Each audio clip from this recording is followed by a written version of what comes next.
Aleluia. Vamos lá, Hebreus capítulo 10. Eu falei Hebreus 10 mesmo? Isso mesmo, 10, 25. Acompanhe aí na tela, por favor. Está escrito: não deixemos de congregar-nos, como é costume de alguns, antes façamos admoestações, e tanto mais quanto vedes que o dia se aproxima. Amém? Vamos orar ao Senhor por um instante, sentado como você está.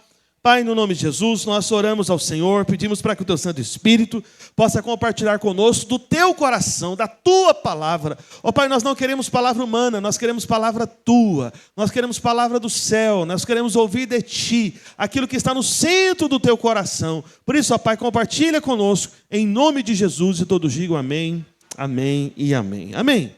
Veja, meus irmãos, esse texto, apenas um verso aqui, muito pequeno, na verdade, não é um grande versículo, mas aqui Paulo, e supondo que Paulo foi quem escreveu essa carta aos Hebreus, ele coloca, em primeiro lugar, na verdade são três coisas que Paulo estabelece aqui, que é justamente a razão desse compartilhamento, e tem tudo a ver com o tema do nosso jejum, e também está vinculado a esse tema do nosso semestre, nós somos chamados, designados, para frutificarmos com ele.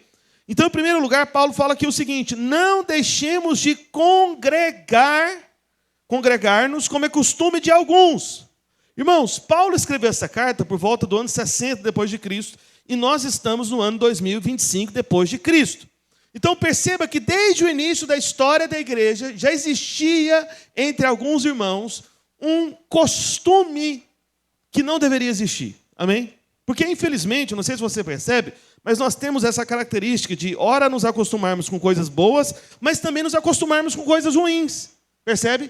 Então, a gente precisa, distinguir, perceber o que não é a vontade de Deus e aquilo que de fato é a vontade de Deus. Porque, infelizmente, a gente acostuma com o bom, a gente se acostuma com o ruim.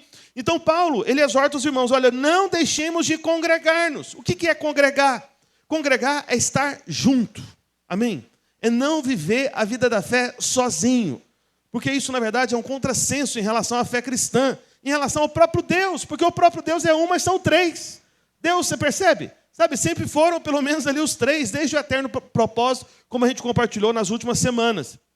Então, Paulo, além de falar que nós não podemos deixar de congregar, e congregar não é apenas essa reunião maior aqui do culto, congregar também é aquela reunião menor na célula, por menor que seja uma célula, é importante você estar conectado junto, amém? E eu vou falar várias razões para isso daqui a pouco. Só que Paulo, ele fala que alguns adquiriram um costume. Um costume. Qual costume? O costume de não congregar. E eu estava lembrando hoje pela manhã uma afirmação que o pastor Luiz fez na época da Covid, daquele período, da pandemia, e eu concordo totalmente com ele, que ele falou: olha, irmãos, essa questão da Covid, isso é um ataque do diabo, e um dos propósitos principais do ataque do diabo através dessa pandemia é contra a igreja, é para enfraquecer a igreja, é para enfraquecer a obra do Senhor, é para enfraquecer os irmãos. Por quê? O que aconteceu na pandemia? Então, aí, fique em casa, aquela conversa, tome distância, ou seja, não congregue, não faça reuniões em grupo, percebe? Que a pandemia fez um apelo contra a palavra de Deus, porque não podia congregar, não podia estar junto. E aí, muitos irmãos acabaram se acostumando com isso, com o tal do culto online, com a tal da live, Não, eu vou ficar em casa, eu vou assistir o culto online, eu vou poder ver aqui a live, o pastor compartilhando. Meu irmão, não é a mesma coisa. Você está me entendendo? Não é. Não é. Entende?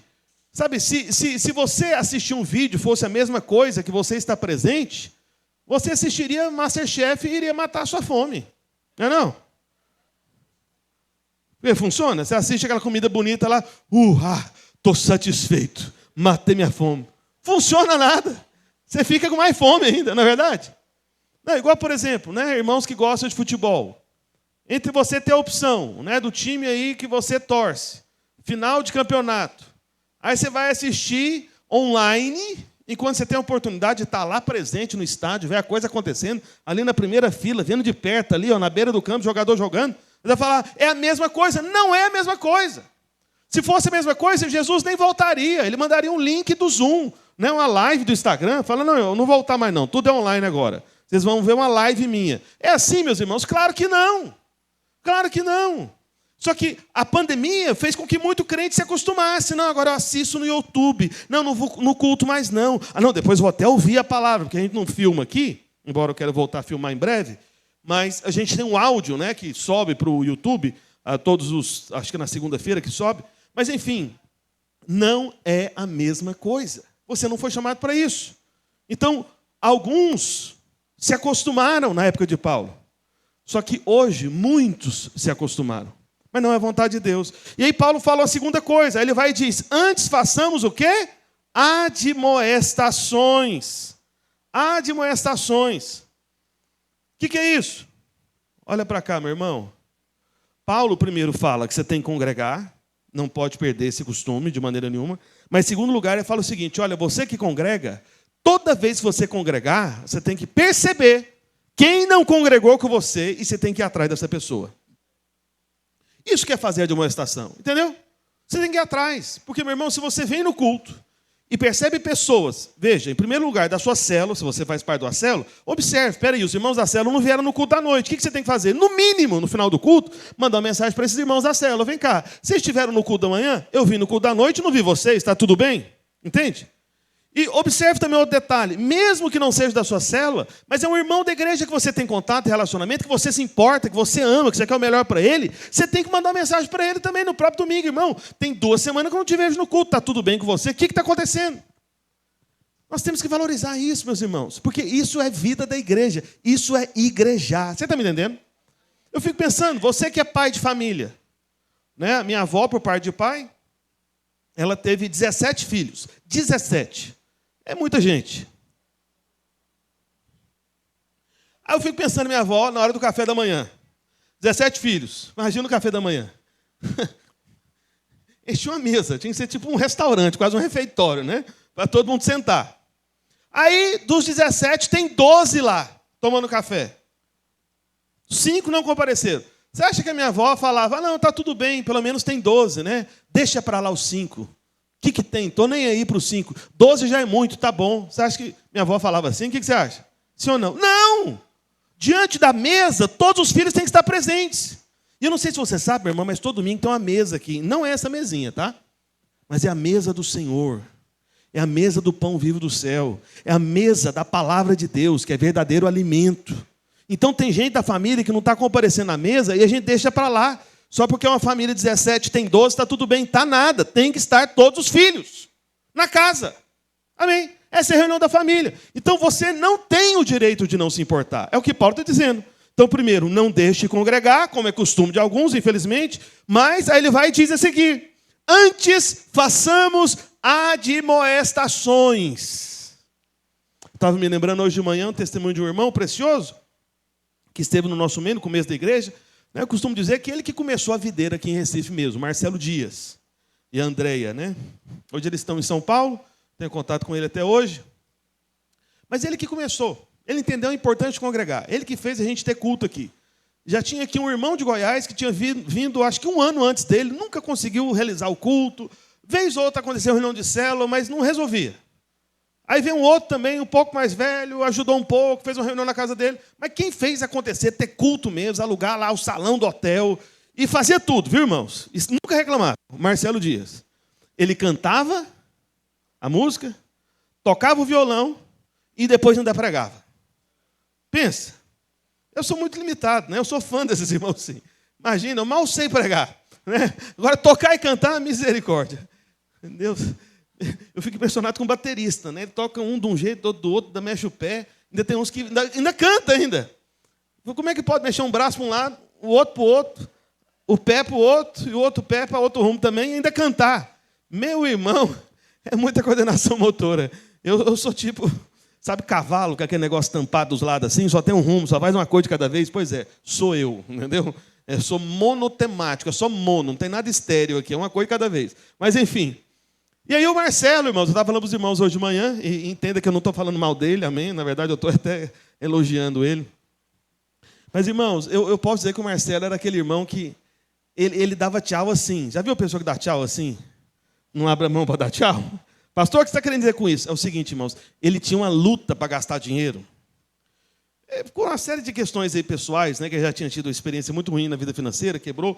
Mas é o seguinte, ele sempre tinha dinheiro guardado, sempre, era um poupador, não era um gastador. Toda vez que chegava alguém na igreja com tribulação financeira, descontrolado, não sabia como lidar com dinheiro, vivia endividado, eu colocava perto do Marcelo. Falei, irmão, anda com o Marcelo, porque vai te ajudar. Só que, na minha opinião, na opinião de muita gente, acho que na opinião do pastor Adriano também, conheceu ele, né? O Marcelo, ele economizava tanto que chegava a ser desequilibrado. Você está entendendo? O do tchau aqui, ó, tchau, né? Que negócio. Veio de Goiás para Pernambuco com a Titan verde, velha e feia. Uma moto. E ele tinha dinheiro para ter uma moto muito melhor. Na verdade, ele tinha dinheiro para ter um carro. Mas não comprava o tal do carro. Só que, como ele inventou de começar o culto, a gente conversava, eu estava morando em Goiás ainda, pastor, vai começar o culto e tal. Eu falei, aleluia, irmão, tem que começar. É isso que eu espero de você. Ele que começou as reuniões de quarta-feira na praia, na época da oração, por isso que até hoje a gente tem reunião na quarta-feira, aqui no meio da semana. Enfim, então, ele que começou a igreja de fato. E aí, ele começou o culto e tal, aí foi um fracasso no começo, né? Ninguém ia. Eu falei, gente, como é que eu faço para esse irmão participar? Aí, olha o que deu na cabeça dele. Quando ele me falou que ia fazer isso, eu fiquei chocado. Eu falei, rapaz, o Marcelo, Deus moveu. Isso é um milagre. Pensa no mover de Deus. O Marcelo decidiu comprar um carro. Eu falei, não acredito.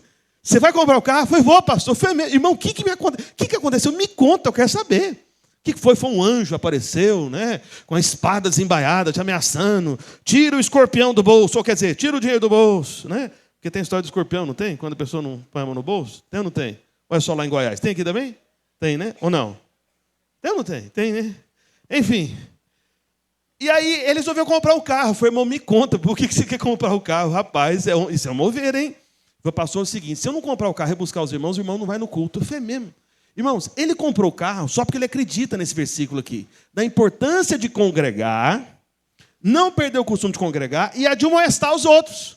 Então, o que ele fazia todo domingo? Além de ser o que tocava, o que cantava, o que pregava, ele era o que arrancava o povo da casa e trazia lá para o salão do hotel que a gente alugava para fazer o culto no início. Então, ele fazia várias viagens de carro. Vamos, irmão, está na hora do culto. O que, rapaz? Entra aqui no carro aqui, vamos para o culto. Aí arrastava, aí pronto, despejava os irmãos na porta lá do hotel onde era o culto. Vamos buscar mais. Aí buscava mais. Vai, irmão, entra, vem para o culto e tal. Pá, e depois jogava de novo aqui. Acho que fazia umas 2, 3 viagens, todo domingo. No começo e no final, né? Entendeu? Na época não tinha Uber. Esse negócio de Uber e tudo era uma confusão. Então ele comprou um carro só porque ele acreditava que era importante congregar. E ele estava certo. E se não tivesse feito isso, não haveria igreja, não teria videira, não teria acontecido nada. Então nós temos que entender essa verdade da palavra de Deus, que é o que Paulo está dizendo. Então você tem que admoestar, no mínimo isso. Tá bom? No mínimo isso. Isso você deveria fazer todo domingo. Isso você deveria fazer toda reunião de célula. Percebeu alguém que faltou? Manda uma mensagem, irmão, como você está? Está tudo bem? O que aconteceu? Não vi você. Me importo com você. E se a pessoa, pastor, insistir em ficar faltando? Aí você insiste em chamar. E se a pessoa não der retorno? Você vai lá na casa dela e arrasta ela para cá. Você está entendendo? Vai lá na casa dela e obriga ela a ir para a célula. Está entendendo? Pastor, eu posso fazer isso? Eu não li esse texto de manhã, devia ter lido, né? Deixa eu só conferir aqui.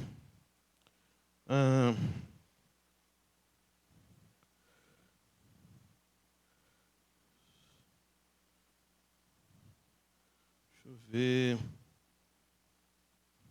Lá em Lucas 14, 23, coloque aí, por favor.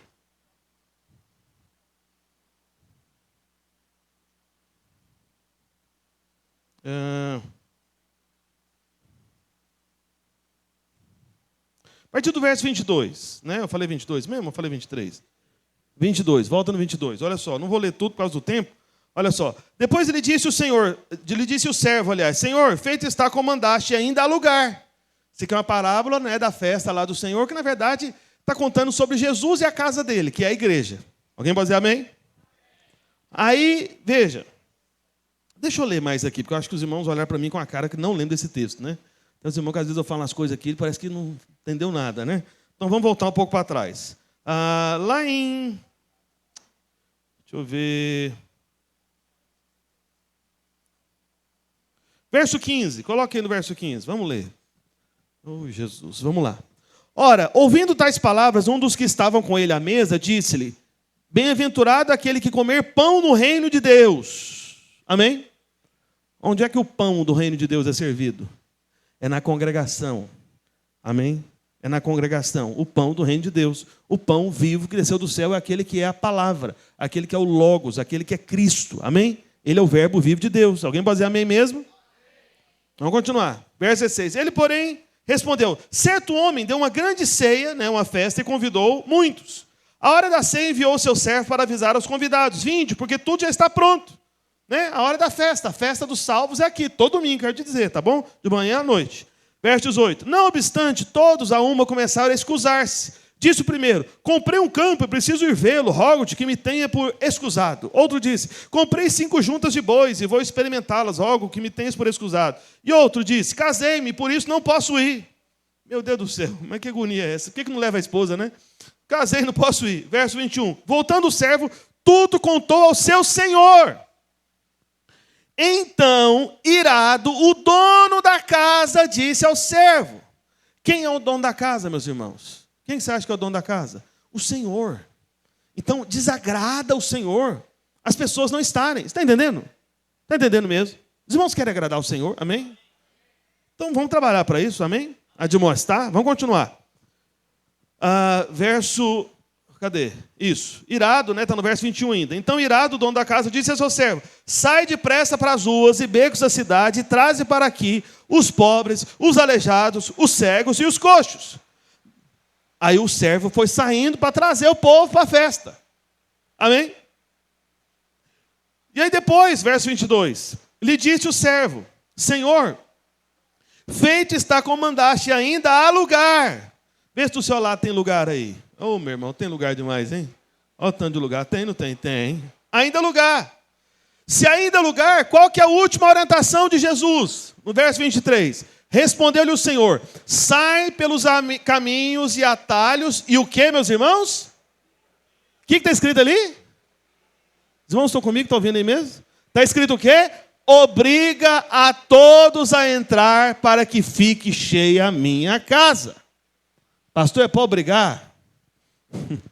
Se você conseguir, obriga. Amém.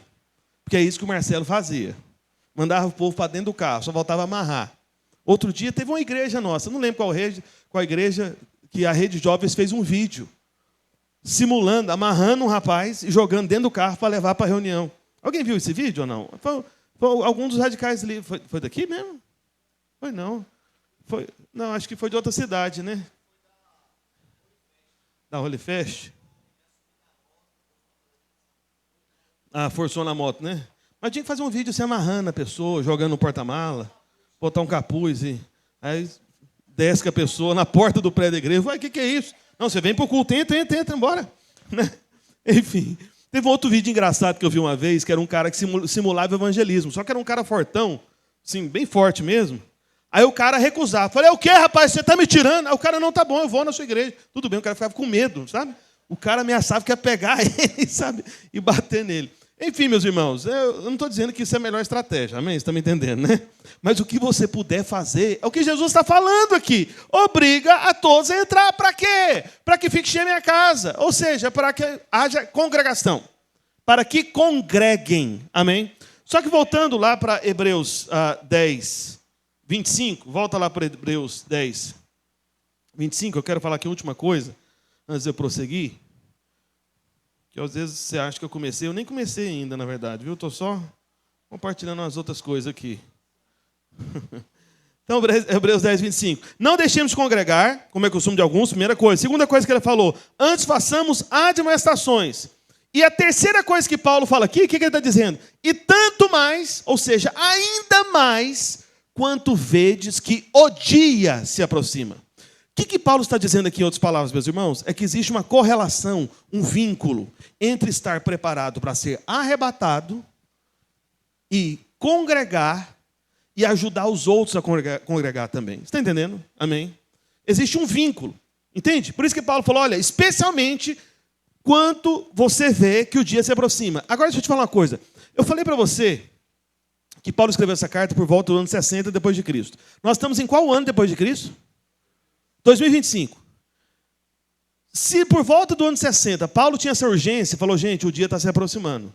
Será que a gente teria que ter mais urgência do que os irmãos hebreus? Porque a gente está em 2025 depois de Cristo. Será que a gente deveria ter mais urgência, sim ou não? Sim! Sim! Se Paulo escreveu aos Hebreus, olha, não pode deixar de congregar, você tem que admoestar as pessoas, ajudar os outros a congregar, e você tem que fazer isso principalmente porque o dia se aproxima. E passaram-se praticamente 2000 anos depois, quase 2000 anos depois que Paulo escreveu essa carta, e nós estamos aqui esperando o Senhor. Se Paulo teve urgência naquela época, que urgência será que nós devemos ter hoje? Entendeu isso? Então, para estar preparado para a volta do Senhor Jesus Cristo, tem que congregar. E não apenas congregar, ajudar os outros a congregarem também. Ou seja, fazer admoestações, trazer as pessoas. Amém, meus irmãos? Nós temos, né? Estou me lembrando aqui agora há pouco, eu não falei desse testemunho hoje de manhã, mas os irmãos, né? Lá do Brejo da Madre, né? Que é o nome mesmo, né? Guabirá, Brejo da Madre é outro lugar, né? Onde é que é esse negócio, hein? Fui longe agora, né? Brejo da Madre. Isso é lá para o rumo lá da Nova Jerusalém ou não? Eu acho que é Nova Jerusalém, não é? Meu Deus, fui longe mesmo. Bota aí, o Sandro e roda o Pernambuco todo aí de caminhão, lembrou, né? Brejo da Madre. Guabiraba, o que tem a ver? Nada, né? Por que eu confundi? Não sei. Mas olha só. Os irmãos que vêm da Guabiraba, outro dia me perguntaram. Falaram para mim. Não sei se foi o Guilherme ou se foi o próprio Eric comentando. Sabe o que os irmãos estavam olhando? Irmãos da rede jovens, tá bom? Não é rede de adultos, não. Sabe o que eles falam bem, pastor? A gente está olhando. E a gente verificou a possibilidade de comprar uma Kombi. Eu fui comprar uma Kombi. Foi como assim? A Kombi. Para trazer os jovens para o culto. Eles estão querendo comprar uma Kombi. Os irmãos da célula. Você está entendendo? Jovem. Não sei se tem algum rico aí no meio deles aí, porque pelo menos não parece, né? Rico de boas obras, aleluia, deve ser, né? Amém, mas de dinheiro eu não sei. Mas olha a ideia dos irmãos. Eles estavam olhando, é sério. Chegaram a olhar para ver se parcela, está vendo o preço. Por quê? Porque é longe, aí fica difícil dos irmãos virem, é muita gente. Pastor, nós vamos comprar a Kombi, chegou domingo, nós lota ela, coloca mais gente do que é permitido por lei e vem na fé. Aleluia. Alguém pode dizer amém? Irmãos. Enfim. Crente que não tem carro, que nunca cometeu uma contravenção de colocar muita gente dentro do carro, eu duvido. Acho que todo crente já fez isso pelo menos uma vez na vida. Irmãos, uma vez num evento lá em Goiânia, acho que era evento das irmãs, inclusive, era evento. Eu estava lá em Goiânia. Eu estava usando um carro da tia da Ludmila. Nós colocamos dentro do carro para carregar as irmãs lá, porque não tinha também o tal do Uber na época, né? O Uber é coisa recente, né? Facilitou muita vida. Irmãos, eu lembro de colocar irmãs dentro do porta-malas do carro. Era tipo um carro perua, né? Aquela Palio Weekend. Tinha uma grandona que era mais alta, que era de Venturi, né? Um negócio assim, não é? Cadê os homens aí que sabem de carro aí? E aí tirou o tampão de trás, só na parte de trás do porta-malas tinha umas 3 ou 4 irmãs, e eu dirigindo. O carro é alto, ficou rebaixado, sabe? O bichinho arriou, lotado de irmã, dentro do carro. Foi, meu Deus, e lá em Goiânia, né? Foi Jesus amado. Se parar na blitz, agora nós estamos perdidos. Entendeu? Eu cometi essa contravenção, para não dizer esse crime, entendeu o que eu quero dizer? Mas, irmãos, a gente tinha que ter mais histórias como essa. Já viu? Aquela Kombi do circo, que parece que não para de sair gente, parece que tem 30 pessoas dentro da Kombi. A gente precisava de ter umas dessas aqui na porta do pé da igreja. Você está me entendendo? Amém, meus irmãos? Então, isso vai preparar você para a volta de Jesus. Quantos querem estar preparados para a volta de Jesus? Amém? Aleluia? Bem, mas vamos avançar. Perceba, irmãos, não dá para ser crente sozinho. Fala para a pessoa que está ao seu lado. Não dá para ser crente sozinho. Fala para ele, não tem como servir a Deus trancado no quarto. Amém? Nós precisamos das pessoas, claro que sim. Deixa eu te contar uma história real aqui, que um amigo do pastor Luiz mandou para ele. Aconteceu de fato isso há poucos anos, não muitos anos atrás, né? Tinha 2 bebês gêmeas, isso aconteceu, que nasceram antes da hora, prematura. E as enfermeiras achavam que elas não iam sobreviver. A maiorzinha, né, a mais velha, né, que estava um pouco maior, pelo menos, né, eram gêmeas, mas estavam maior do que a outra, na verdade. Né, a maiorzinha parece que tinha mais chance, só que a menor quase nenhuma. E na noite que as enfermeiras observaram que o bebê menorzinho, né, a gêmea que estava menorzinha, iria partir, falecer mesmo, perder a vida, uma enfermeira teve uma ideia. Ela falou o seguinte, quer saber de uma coisa? Ao invés de ficar cada criancinha prematura separada, vamos colocar as 2 na mesma incubadora. Aí pegou a maiorzinha e colocou junto com a menorzinha, dos 2 bebês ali prematuras, as 2 meninas. Assim que colocou a maior junto com a pequena, sabe o que a maiorzinha fez? De maneira espontânea, um bebê prematuro. Passou o braço por sobre a menorzinha. Ficou com um bracinho assim, né, com postura assim de abraçar, né, de afeto. E aí a história, isso é real, tá bom? Não é história inventada, né? Isso aconteceu de fato. E foi impressionante. Assim que a irmã maior sentiu, que a irmã menor sentiu a maior por perto, o que aconteceu? Tudo mudou. Então, a partir daquele abraço, a bebê menor começou a melhorar, em poucos dias. E no dia seguinte, a bebê menor já estava mais alerta, mais atenta, sabe, mexendo mais, estava reagindo bem. Depois de alguns dias, ela cresceu, ganhou peso, e no fim, as 2 sobreviveram. As 2. Então, simplesmente por causa de um abraço, simplesmente por causa de proximidade, fez diferença na vida da bebezinha menorzinha, que tudo indicava que iria falecer, iria partir. E o pastor Luiz, ele conta que um amigo dele costuma dizer o seguinte, que a gente precisa de pelo menos 4 abraços por dia só para sobreviver. 4. De 8 para a gente ficar bem e de 12 para a gente avançar bastante. Amém? Então nós vamos fazer o seguinte agora. Nós vamos abraçar. Você vai abraçar 4 irmãos aí perto de você. Vamos? Agora? Fica em pé. Não, sentado não, irmão. Fala, irmão, deixa eu dar um abraço aqui. Aleluia. Pronto. Fala para ele. Eu sei que vai ser constrangedor. Pastor, não conheço ninguém. Abraça sem conhecer. Cadê os pastor? Ajuda a abraçar. Pastor Adriano, pastor Marcos André, me abraça aqui de novo aqui também. Bora, ô irmão. Tamo junto. Aleluia. Glória. Abraça, mas dá uma abraçada de verdade, né, irmão? Ajuda aí. Um abraço aqui, irmão. Opa. Bênção. Cadê? Pronto. Um abraço aqui, Júlio. Que é isso, irmão? Me abraça, não? Vigia. Vou levantado agora, velho. Pensou? Então vai deixar de ser discipulador. Você também, né? Abraçou. Aleluia. Você vai me dar um abraço também? Que bom, obrigado. Aê, aleluia. Amém? Dá um abraço pelo menos 4 aí. Amém? Eita, glória. Agora tá ficando bom, hein? Aleluia. Depois que você tiver abraçado, o 12º abraço, pode sentar, brincadeira. Só 4 por enquanto. Amém? Olha para cá, meus irmãos. Irmãos, eu devia ter feito algo, agora que eu pensei, ó. Eu devia ter tirado uma foto da cara dos irmãos, antes do abraço, e tirar outro, aqui de cima, sério, para ver a cara dos irmãos, depois do abraço. Os irmãos tudo melhorou agora, está todo mundo um pouquinho mais sorridente, mais feliz.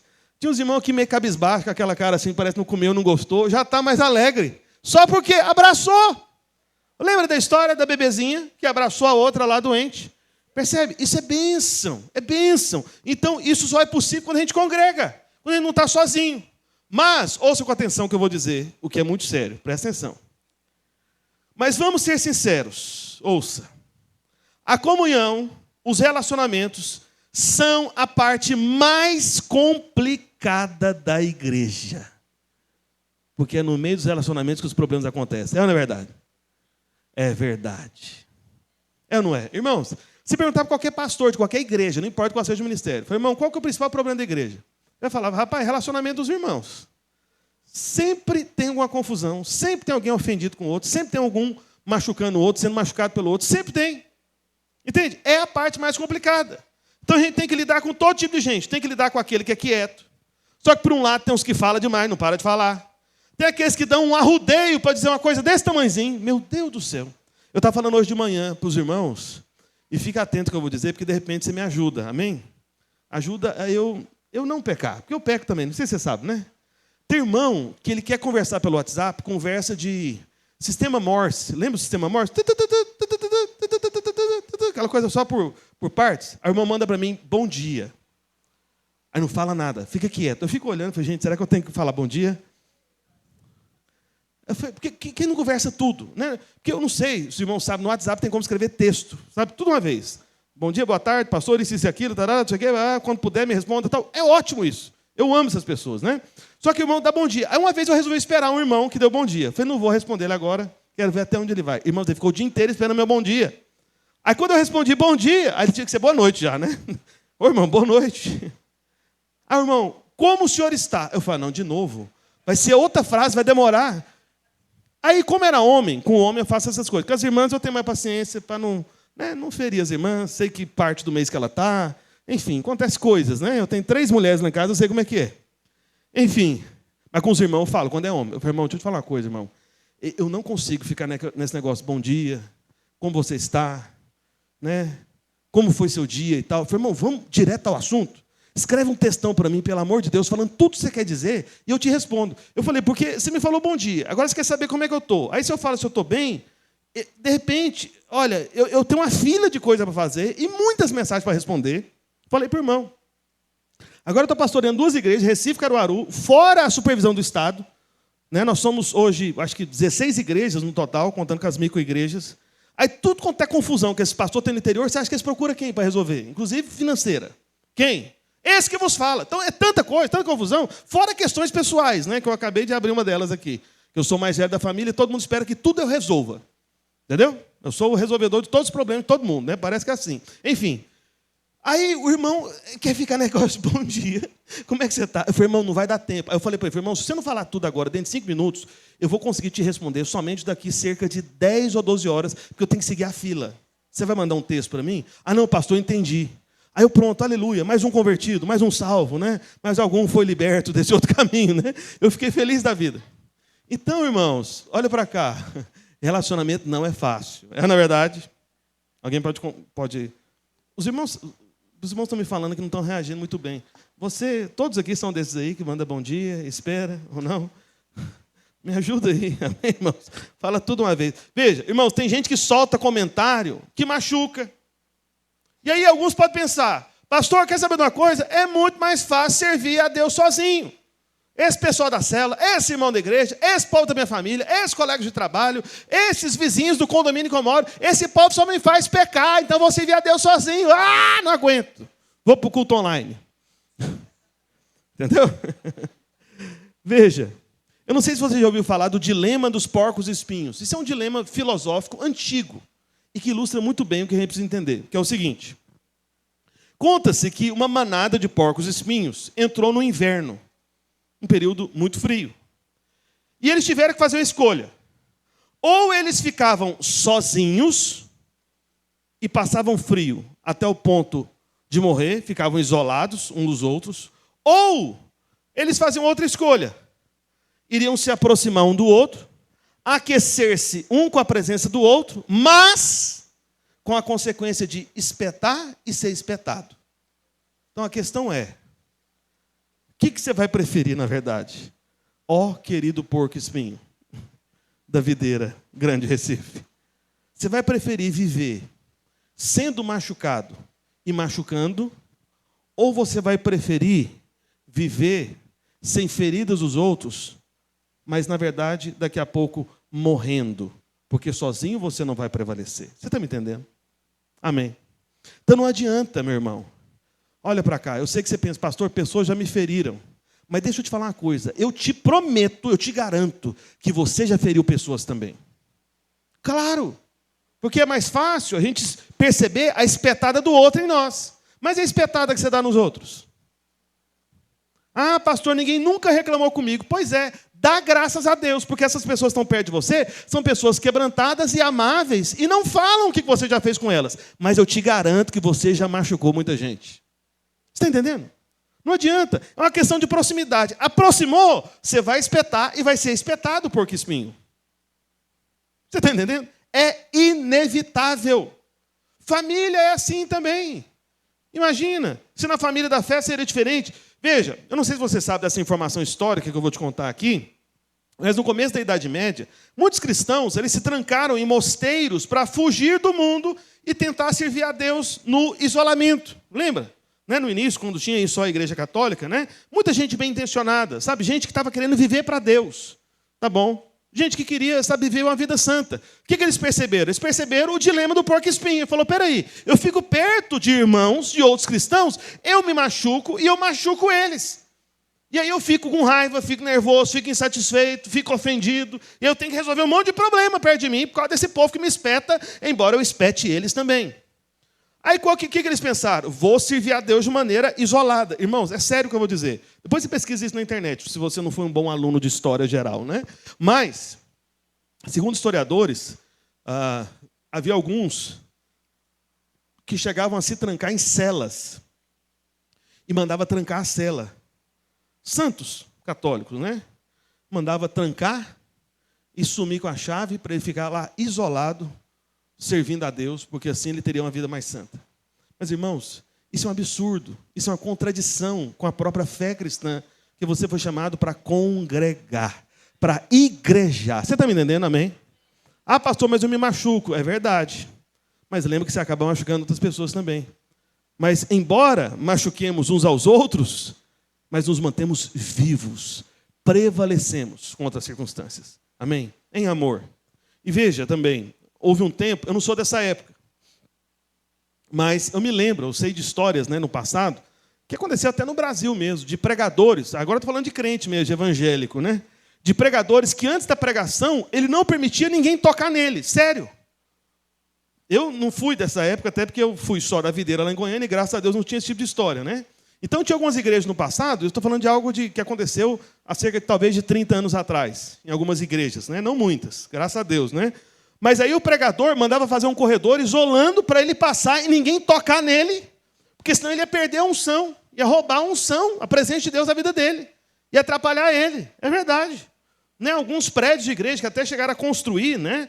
Talvez não seja esse o único motivo, mas uma entrada de um acesso do pregador separado, para ninguém tocar nele, nem antes da pregação, nem depois da pregação. Entendeu? Ele tinha que ser ali o intocável, porque senão ia roubar a unção dele, ia atrapalhar a vida dele. Meus irmãos, tudo isso é um engano. Engano. Por isso, veja, não é a comunhão que faz você pecar. Não é estar junto com outros porcos espinhos que faz você falhar. A comunhão, a congregação, ou o igrejar, como a gente está dizendo, né, apenas mostra o que você é por dentro. Você está entendendo? Porque à medida que a gente se aproxima das pessoas, o que a pessoa está tentando esconder vai acabar mostrando. E tem partes em nós que ainda não foram tocadas pelo poder de Deus. Nós não fomos ainda totalmente transformados. É na verdade, meus irmãos. Amém. E veja, a sua carne, que é essa parte do seu ser, ela não nasce de novo. Você está entendendo? Você vive com um ímpio. Paulo, ele diz que na carne dele não habitava bem nenhum. Se na carne de Paulo não habitava bem, você acha que a sua carne é boa? Claro que não. É só dar lugar à carne. Por isso que é tão importante a gente separar tempos como esse para jejuarmos. Amém? Você está mortificando a carne, fortalecendo o espírito, e aí você vai prevalecer e vai experimentar o melhor de Deus para a sua vida. Veja, as tábuas do tabernáculo, não sei se você sabe disso, mas no Antigo Testamento, quando Deus deu instrução para Moisés construir o tabernáculo, que é a primeira representação da casa de Deus, teve o tabernáculo, depois teve o templo, aí teve o tabernáculo de Davi, agora de fato nós temos a igreja, que somos nós. Amém? Eu até, não sei se os irmãos viram, se acompanham o Instagram da videira lá de Goiânia, eu até coloquei, eu repostei, na verdade, né? Que agora fala isso, né? Lá no Instagram, eu coloquei no Store lá também, eu acho. Aí mostra assim, o prédio da igreja vazio e colocaram a frase, isso não é igreja. Aí filmaram, só as cadeiras vazias, sem ninguém lá dentro do prédio da igreja. Aí depois filma o mesmo lugar, cheio de pessoas. Isso é igreja. Aí mostra os irmãos adorando, orando. Percebe? Então, isso que é igreja. Só que a primeira representação do Antigo Testamento para a casa de Deus foi o tabernáculo. Só que no tabernáculo tinha algumas tábuas de madeira que faziam parte da construção desse tabernáculo, né, que representa a casa de Deus, primeira representação da casa de Deus na Bíblia. E Deus deu instrução para Moisés. Essas tábuas, elas tinham que ter um encaixe perfeito. E sabe como é que deveria fazer o ajuste final para essas tábuas se encaixarem? Tinha que lixar uma tábua contra a outra. Você está entendendo? Aí você me pergunta, pastor, quem são essas tábuas do tabernáculo? Fala assim, eu e os meus irmãos. Então você já viu aquele momento do relacionamento, da célula, no dia a dia com os irmãos da igreja, que parece que está lixando você? Que parece que está doendo? Que parece que a relação, o relacionamento está esquentando no mau sentido e incomoda você? Meu irmão, são as tábuas do tabernáculo lixando uma na outra, mas para o bem do tabernáculo. Você está me entendendo? Amém? Então, por mais que hajam problemas no relacionamento, no final, o Senhor vai nos trazer ao crescimento, ao avanço. Amém? Os irmãos podem dizer amém mesmo? Estou achando que os irmãos estão meio desanimados, né? Calma aí, irmão, vai ficar bom, tá bom? Daqui a pouco melhora. E se você for perceber no Novo Testamento, a maioria dos mandamentos é sobre como nós devemos tratar uns aos outros. Uns aos outros, porque não tem como servir a Deus sem comunhão. Quando nos afastamos dos irmãos, é porque já estamos nos afastando de Deus. Amém? Repita logo para mim, diga assim, quando nos afastamos dos irmãos, é porque nós estamos nos afastando de Deus. É simples assim, amém? Não existe alguém que seja íntimo de Deus que não esteja próximo do povo de Deus. Não tem, amém? Não existe essa pessoa. Ah, não, ele é um homem de Deus, ele é uma mulher de Deus, ele apenas não tem relacionamento com ninguém. Não se envolve com ninguém. Não está em nenhum pequeno grupo vinculado a ninguém. Olha, meus irmãos, vocês não sabem, né? Mas na verdade eu tenho uma célula. Minha célula sou eu e os pastores. E sem contar os pastores do interior. Entende? E sem contar os irmãos da liderança, né? Que vez ou outra a gente tem contato, é aqueles que, né, me procuram e tudo, enfim. Tem vários grupos de relacionamento. Um grupo, né, que eu faço parte também do pastor Luiz, da equipe, que eu vou estar reunindo lá nessa semana, na outra semana também. Percebe? Então eu mesmo não posso ficar sozinho, não posso. Né, eu falei para os irmãos hoje de manhã, porque antes do culto aconteceu muita coisa desses problemas que eu estava falando a respeito da minha mãe. Muita coisa. Foi muito difícil. Eu confesso para os irmãos que hoje era um dia que eu poderia muito bem, até porque eu tinha mandado esse texto no grupo do presbitério, que é o meu grupo com os pastores, vários dias atrás. Eu poderia muito bem mandar uma mensagem para um dos pastores, o pastor Marcos André, ou o pastor Adriano, o pastor Rafael, eu falava, ó, prega no meu lugar hoje, não estou bem, estou mal. Está muito difícil, né? Foi muito difícil, especialmente hoje de manhã para mim, com relação a essas questões da minha mãe, como eu estava dizendo. Mas, irmão, sabe por que eu vim pregar de manhã e estou aqui de novo à noite?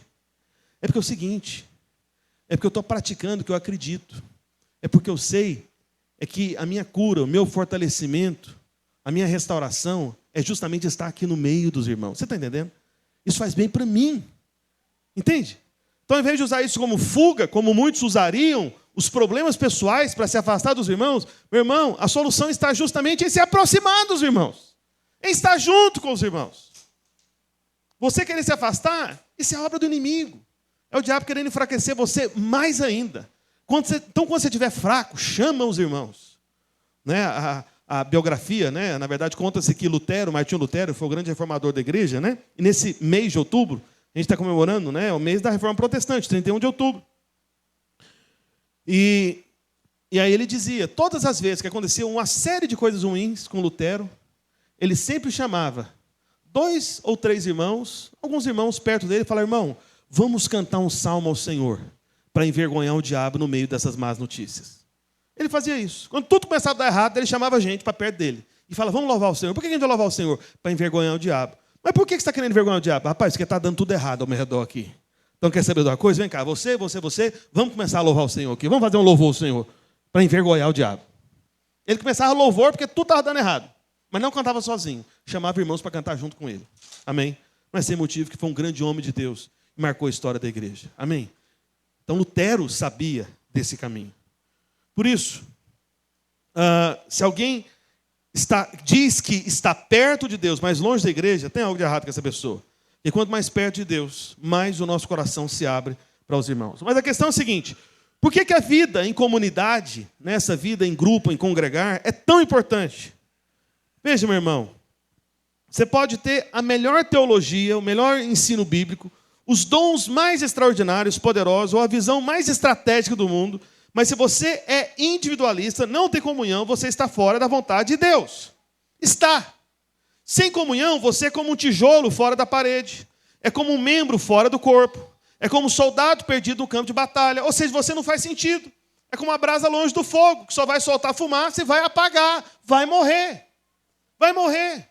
Em Atos, a Bíblia diz, lá em Atos 2,42, que os primeiros crentes, os primeiros irmãos, Atos 2,42, diz que eles perseveravam na doutrina dos apóstolos, na comunhão, no partir do pão e nas orações. Pastor, o que é perseverar? É continuar firme mesmo com as dificuldades. Igual esse negócio da célula reunir todo dia, segunda, terça, quinta, sexta, sábado. No caso dos jovens, sábado vem para cá. Irmãos, tem que perseverar. Tem que perseverar. Entende? A vida da igreja é perseverança. A vida da comunhão é perseverança. Você acha que hoje pela manhã eu estava assim, animadão de vir aqui para o culto, de vir pregar, de vir ver os irmãos? Estava nada. Com tantos problemas em relação a essa questão da minha mãe, dos meus irmãos e tudo, eu queria, na verdade, era qualquer outra coisa. Mas eu vim para cá e fui renovado pelo Senhor. Eu perseverei com os irmãos. Você está me entendendo? Eu perseverei. Agora entenda, tem crente que não persevera nem de vir no culto domingo. Então, que tipo de crente é esse? Muita gente fala, a vida cristã, minha vida cristã é maior do que o domingo. Mas a verdade desse tipo de crente é que, às vezes, a vida dele não é nem do tamanho do sofá da casa dele, porque ele se limita ao sofá para ficar assistindo tudo online e nunca vem congregar. É triste, é triste. E a igreja de Atos se reunia diariamente. Por isso, entenda, diga comigo, quanto menos comunhão, menos vida espiritual de verdade. Amém? Quanto menos comunhão, menos vida espiritual de verdade. Todo irmão que costuma falar para mim, pastor, estou me sentindo fraco, estou me sentindo desanimado, estou querendo desistir e tal, o que eu faço? Meu irmão, um dos primeiros conselhos é esse, meu irmão, se você não consegue orar, buscar o Senhor, vou te falar uma coisa, comece buscando os irmãos. Já teve irmão que eu já falei, irmão, fala o seguinte, você vai visitar uma reunião de célula todo dia da semana. E daqui uma semana, depois de ir para o culto também, me procura, me fala como é que você está. Meu irmão, dá tudo certo. A pessoa é renovada, encorajada, só porque ficou no meio dos irmãos. Só por estar no meio dos irmãos. Por isso, por que nós temos que viver em comunhão? Eu vou te dar aqui alguns motivos, rapidamente. Amém. Rapidamente, né? Está na hora de acabar já, né? Vem o irmão pro teclado aqui, por favor. Meu Deus do céu. Fala para o irmão do seu lado, fala para ele, você é parte da família de Deus. Então vamos lá. Gálatas 6:10. Vamos lá. Acelera aí. De repente eu lembrei do horário, você acredita? Você vê, o tanto que eu fui renovado hoje de manhã. Por mim eu pregava mais 1h30 aqui, mas... E olha que eu vou viajar amanhã cedo. Eu tenho que estar 6h30 da manhã no aeroporto. Para viagem. E nem fiz a mala ainda. Aleluia. À noite é uma criança, né? Vamos lá. Por isso, enquanto tivermos oportunidade, façamos o bem a todos, mas principalmente aos da família da fé.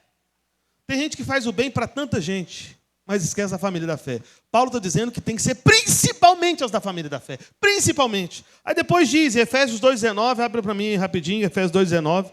Paulo diz, assim já não sois estrangeiros e peregrinos, mas concidadãos dos santos, e sois o quê? Da família de quem?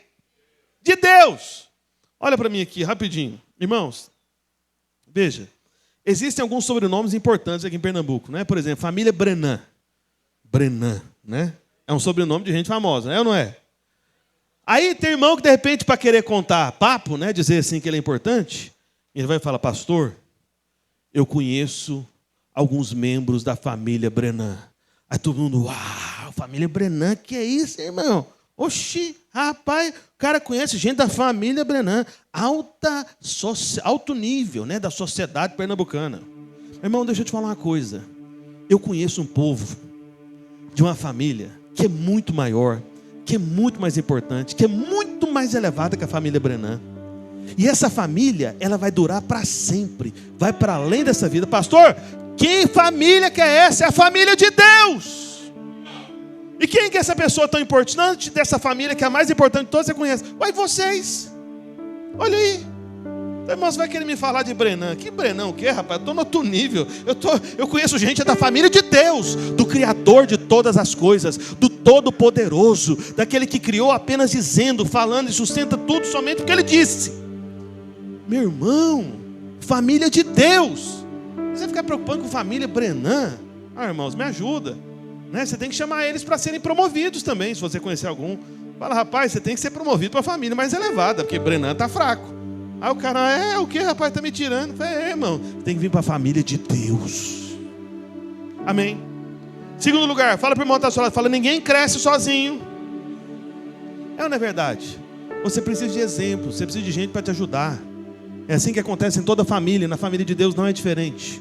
Você precisa de irmão mais velho, irmão que pega no seu pé, irmão que admoesta você. Talvez você só venha no culto hoje porque alguém pegou no seu pé. Você nem queria vir, era o seu plano não vir. Se for o seu caso, disfarça, amém? Faz de conta que não é com você, amém? Terceiro, fala para o irmão que está do seu lado, fala, comunhão é proteção espiritual. Veja, lá em Eclesiastes capítulo 4, verso 9, coloque aí para mim, por favor, Eclesiastes 4, 9. Está escrito, melhor é serem dois do que um, porque tem melhor paga no seu trabalho.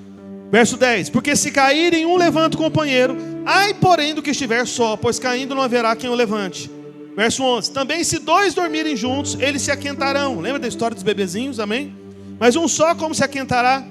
Se alguém quiser prevalecer contra um, os dois lhe resistirão. O cordão de 3 dobras não se rebenta com facilidade. A comunhão é proteção para você. Meu irmão, minha irmã, escuta o que eu vou dizer para encerrar esse ponto. Tem guerra que você só venceu porque tinham irmãos perto de você, próximo a você. Você está entendendo? Se você estivesse sozinho, isolado, você seria presa fácil para o lobo e para a raposa. Não tenha dúvida disso.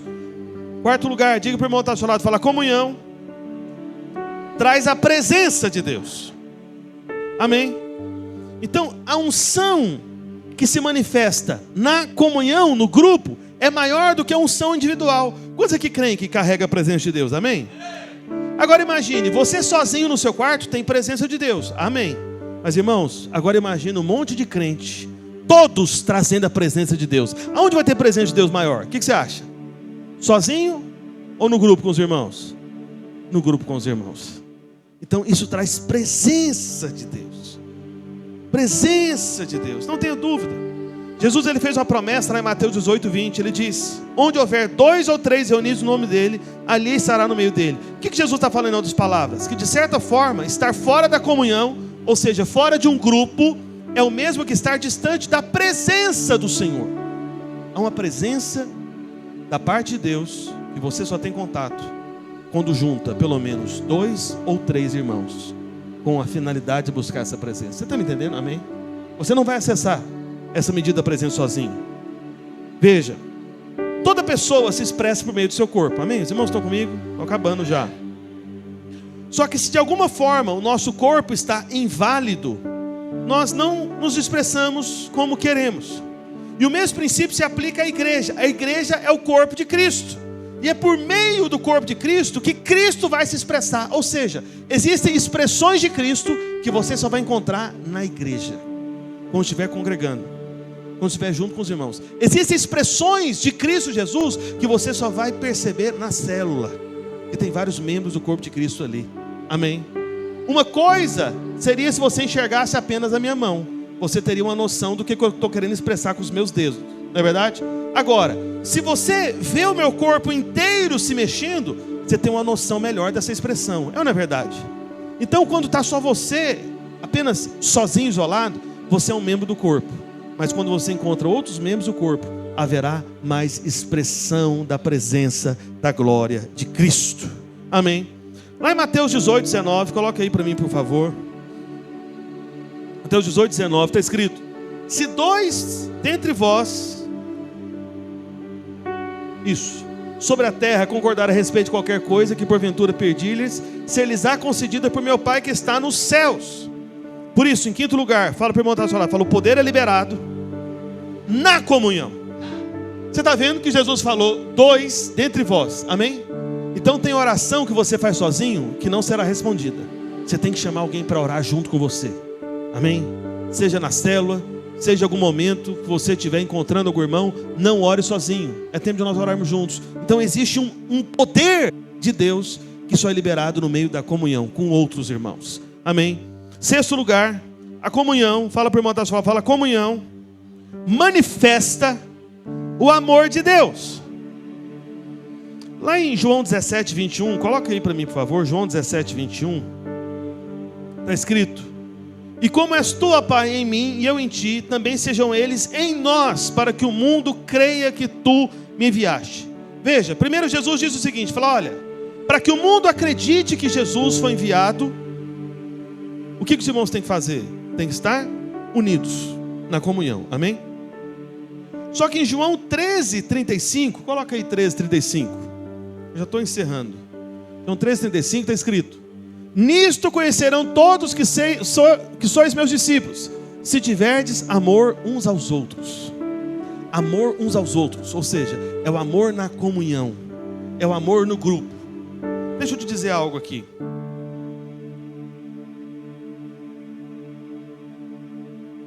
Existe mais poder de salvação na comunhão. Eu vou dizer algo que você nunca ouviu com certeza. Existe mais poder de salvação na comunhão do que poder de salvação no evangelismo. Vou repetir: existe mais poder de salvação na comunhão do que poder de salvação no evangelismo. Pastor, eu vou parar de evangelizar. Não, claro que não, continue evangelizando. Mas eu te garanto, entre uma célula que evangeliza mais e uma célula que tem mais comunhão, que esses irmãos estão juntos o tempo inteiro, essa célula que tem mais comunhão vai alcançar mais gente. Está entendendo? Amém? Porque é a promessa de Jesus. O mundo vai conhecer que Ele foi enviado para salvar se a gente estiver junto. Se a gente expressar o amor junto, um com o outro. E o amor junto só é expresso na comunhão. Então, quando seus vizinhos começarem a perceber esse povo da célula meio estranho, meio esquisito, que fala alto, que faz barulho, que ri alto, esse pessoal meio... Eles vão perceber e falar, gente, esse povo é estranho, é esquisito, mas eu não sei não, eu tenho a impressão que eles se amam, eu tenho a impressão que eles são alegres. Quer saber de uma coisa? Eu acho que eu quero me aproximar desse povo. A pessoa se abre. É na verdade? Quem aqui se abriu percebendo isso? É na verdade? Não é? Não é? Você acaba se aproximando, você acaba querendo se conectar. Por isso, entenda, a sua célula não pode ser apenas um culto na casa. Eu pergunto para você, a sua célula acontece em outros dias da semana? Como assim, pastor? Vou te dizer, eu sei que tem irmãos que têm a agenda muito apertada. Mas, se a sua célula, por exemplo, é na quinta-feira, por que não na sexta-feira, você pelo menos, e não estou falando só para líder não, estou falando para os membros da célula, ok? Não é só para líder. Por que você não manda pelo menos um áudio para algum irmão da célula que você lembrou no dia seguinte? Irmão, como é que você está? Lembrei de você. Quero declarar a palavra de bênção na sua vida. O Senhor é com você. Pode parecer que está dando tudo errado, mas o Senhor está agindo. Pá! Libera o áudio. Quantos segundos deu? 5 segundos? 7 segundos? Enfim, deu nem 10 segundos. E aí de repente a pessoa está no dia mal, realmente está tudo dando errado, e ela recebe essa palavra da parte de Deus, e a pessoa às vezes estava até clamando, Deus fala comigo. Aí chega o seu áudio no WhatsApp. A pessoa para ouvir, chora, é renovada e fala, aleluia, obrigado irmão, estava precisando de ouvir isso. Isso é a célula acontecendo outros dias da semana. Então o dia oficial da reunião da célula, mas todo dia tem que ter algum contato. Se puder ter contato presencial, encontrar, irmão, vamos fazer isso, vamos fazer aquilo outro, vamos comer isso. Às vezes você, por exemplo, na célula de adultos, né, todo mundo trabalha, é CLT, é empregado, tem um horário de almoço apertado, mas às vezes você descobriu que tem um irmão que trabalha perto de você, por que eles não almoçam juntos? Entendeu? Isso é uma maneira da célula estar acontecendo outros dias. Por último, fique em pé onde você está. Coloca aí para mim em 1 Pedro 4,10. Eu vou encerrar. 1 Pedro 4,10. Aleluia. Está escrito, 1 Pedro 4,10. Servi uns aos outros, cada um conforme o dom que recebeu, como bons dispenseiros da multiforme graça de Deus. Fala para o irmão que está ao seu lado, fala para ele, fala, meu irmão, nós somos membros uns dos outros. Fala, eu preciso de você, mas você também precisa de mim. Amém? Nós servimos uns aos outros. Amém? Existem dons que você tem que eu não tenho. E a gente vai aqui como bons dispenseiros. Amém? Distribuidores da graça de Deus. Tem uma graça de Deus que você tem acesso. Tem uma graça de Deus que eu tenho acesso. E você não tem acesso, mas você acessa através de mim. E aqui eu não tenho acesso, e que você tem, eu acesso através de você. Deus faz assim, essa é a multiforme sabedoria de Deus. Deus nunca concede todas as coisas a um único homem. Não. O Senhor, Ele quer fazer através do corpo. Amém? Então nós somos membros uns dos outros. Entenda, a igreja é o sonho que estava oculto no coração de Deus desde a eternidade. Você tem o privilégio de ser parte disso. Eu não sei se você sabe, mas a palavra comunhão no grego, que é a língua que foi escrita originalmente no Novo Testamento, é koinonia. E koinonia, sabe o que significa koinonia? Que é a palavra para comunhão em português? Significa vida compartilhada. Amém? Não é para você compartilhar na internet, na rede social. Não, compartilhe na célula, com os irmãos da igreja. Vida compartilhada, servindo. Amém? Por isso, a plenitude do corpo só é manifestada quando tem comunhão. Muitos membros da igreja. E como Jesus disse, uma casa dividida não pode prevalecer. Por isso a marca da igreja, da verdadeira igreja, é a comunhão.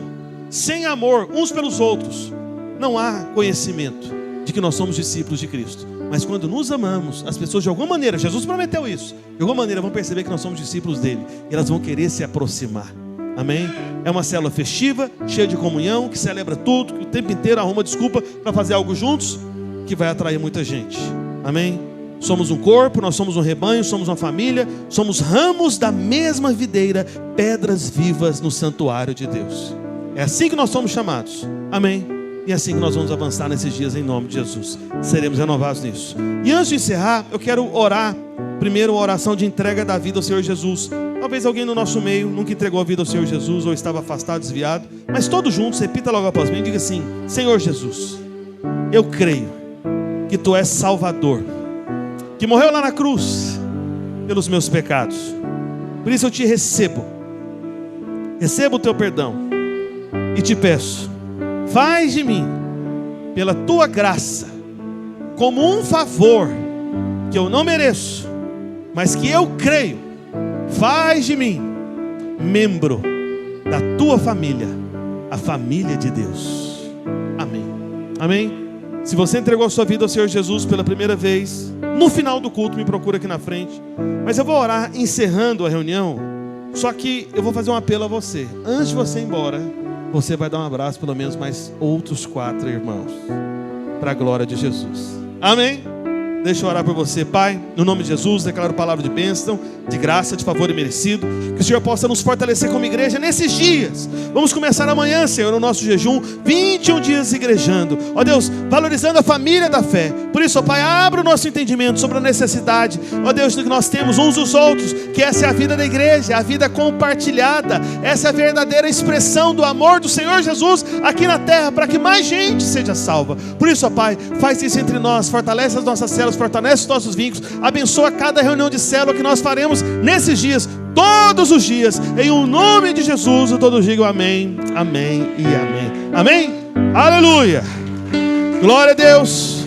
Dá um abraço em 4 irmãos, fala: irmão, eu preciso de você e você precisa de mim. Amém? Deus abençoe os irmãos, obrigado por ficar até o final.